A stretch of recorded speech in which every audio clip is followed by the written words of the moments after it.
What are you finding, among sort of, because obviously this Reddit group, the World Carnivore Tribe, has continued to grow. Um, and there's a lot of people that are now saying, well, I'm going to start including different foods in my diet, like honey, fruit, white rice, sweet Mm. potato, stuff like that. Are you seeing, you know, a bigger trend among that? Are you seeing people that are doing that successfully? People having trouble with that? What is out there? Yeah, I mean, honestly, like the people that start doing that, like they don't really post on the groups anymore. And it might be a bit of a selected selection bias because like if you go stop going carnivore, you don't necessarily tell everyone. Mhm. Kind of the same with veganism, right? But yeah, I mean, I think one thing that's kind of changing the conversation is the carbohydrates versus seed oil debate. Mhm. Which one is worse? And then if you kind of take the seed oil is really bad and then the carbs are less bad approach, then you can kind of wiggle in some fruits and vegetables or like rice and stuff. Mhm. Um, Personally, I don't know which one is worse. I kind of think they're both bad. So I think carnivore kind of uh, eliminates them both really well. So that's why it's so optimal. But I don't know. Like I guess I understand why people are kind of trying those things out too. I expect they'll keep trying them, and I think we'll keep having like defections basically from the carnivore community because like it is a very intense diet. You are kind of restricted from people from like social gatherings and then also like a lot of I think young people like my age are doing it and they might not necessarily have like the insane insulin resistance or binging habits or maybe like the autoimmune illnesses that the carnivore diet really helps. Mhm. So I think they're kind of just saying like like maybe I don't need to restrict everything and then experimenting, but I would really like to be able to uh, uh, like use some science and some data crunching to figure out what people are able to eat on top of a carnivore diet that keeps like their symptoms at bay.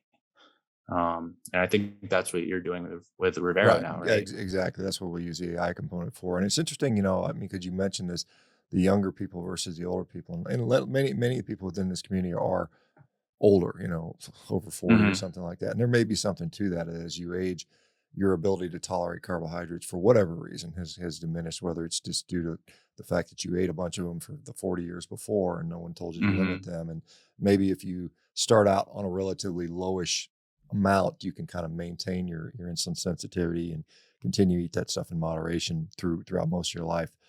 Which also would sort of make sense. The seed oil argument. I know there's some people that are vehemently against it and think it's the most evil thing that has ever invented. I mean, clearly we weren't eating seed oils that long ago. The I mean, the it's evolutionary right, argument is great. right. I Yeah, mean, there. I like mean, it just didn't exist right. and It now didn't it exist. We does. could And not have eaten it, and therefore it's bad for us. And some people say, well, cars didn't exist and air conditioning didn't exist, and on and on and on. We see that argument, and then there's some people that'll say, well, the seed oils have been shown and linked to in observational studies just to result in potentially lower heart disease rates or obviously hmm. clearly lower LDL cholesterol. And so that argument will be Hmm. made ad nauseum for till the end of time, most likely, as long as we continue to sort of have this cholesterol centric view of health, which I think is sort of misguided. But um, do you,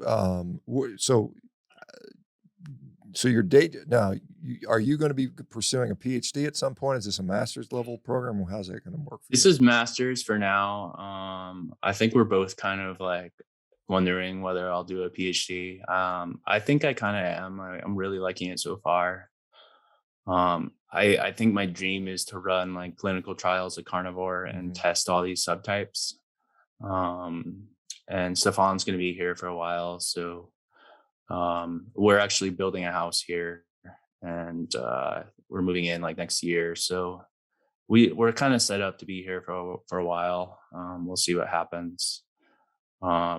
If I didn't do a PhD here, I could do one maybe at UC Davis or I don't know. I haven't really like looked at other schools, Hmm. and it would be also nice to do like more ketogenic focused like cell and biochemistry research, kind of like the really sciencey ketogenic stuff, but Mhm. I don't really have like the deep biochemistry background to understand that. So I'm kind of thinking that's like too far out. Maybe that's a PhD down the road, but yeah, I mean, like I'm trying to bring together like this historical perspective with like these new tools to do clinical trials. Like, and now that I'm in school and I can write papers and stuff, I'm also thinking like, could I collect case anecdotes from various doctors in the carnivore diet movement and then like write case series? Yeah. And then we could actually like have some decent science for basically rare conditions like psoriasis and carnivore diet, or get some interest in some clinical studies that way. Yeah, I um, think the appetite's clearly there, and you'll have no shortage of finding case series, case reports for that. There's plenty of people that I'm sure would be happy to uh, participate in that stuff. So that's great. And it's great to you have the sort of the desire and perhaps the now the resource to do that. That's really really I've always interesting. had the desire, now I have the resources. Yeah. Yeah, that will be a definite a benefit to a lot of people because I think and the other thing when you go back to these historical physicians whether it's Rollo in the 1700s or Salisbury, Antoni, yeah, yeah, Salisbury. Yeah, yeah, yeah. Salisbury steak for some people know that, even Blake Down.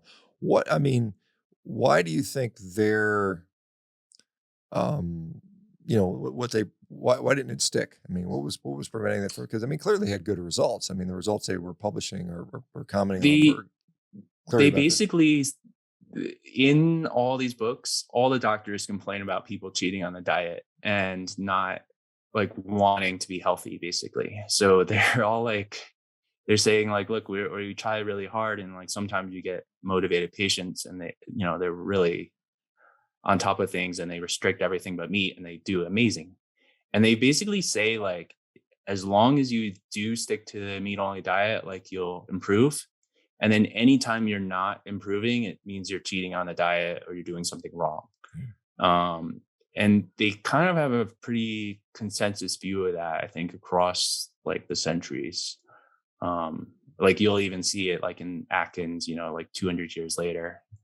There was this guy named Arnold Cantani, and he was from Italy, and he was talking about staunch amylivores, which means they love starch. Mhm. And he's basically talking about all these people addicted to bread, basically in Italy in 1870s. And like if you succeeded in reversing their diabetes, it's because you got them to stick to the diet.